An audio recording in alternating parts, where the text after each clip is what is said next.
I love you. God bless you. God loves you. That's probably the biggest thing, is that God loves you, right?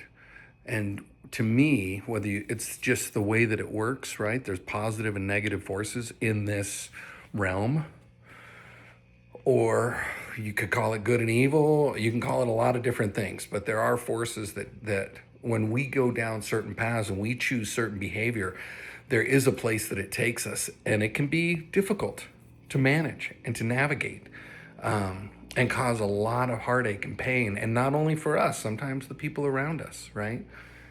So it's it's yeah, it's difficult. But gotta have faith, and you gotta believe, and you gotta surrender. And that's it. For me, that is it. And so, am I perfect? No. I do sometimes do say stupid shit. I don't know. Um, Maybe I don't treat people like I should. I try to really be conscious of that. I really do. Because I feel like God is in each one of us, right? And because God's in each one of us, then I need to show God my reverence. And God, the spark and the light and the love that's in that person is the same that He put in me, right? So we need to be respectful of one another and accepting of one another. And to show love doesn't have to be physical. It doesn't have to be intimate, right? It's a respect and a feeling, and you're sending them a blessing that you want them to succeed.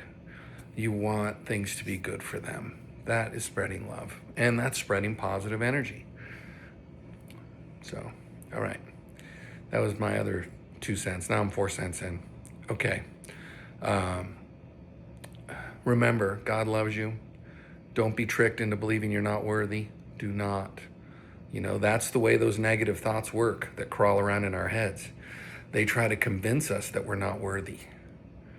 And they'll do that through those are our thoughts in our head, and they're judging ourselves and our actions, right? And a lot of that is, how could you do that?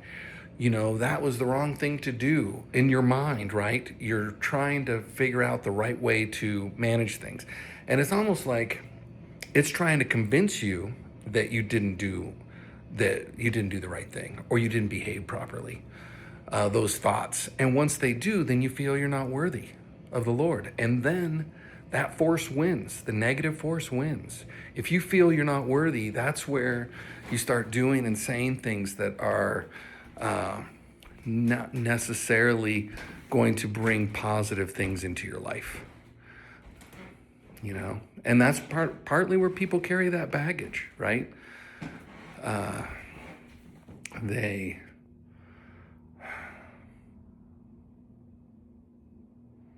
We all harbor something. We do, every one of us.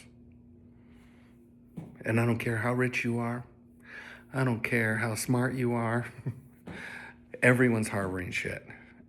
Everyone's trying to maneuver their way.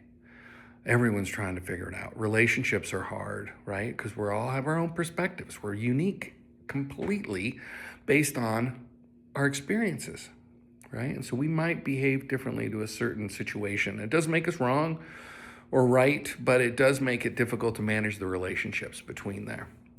And sometimes maybe you can't. I don't know. Okay. Well, I'm going to say it one more time. God loves you. And I love you.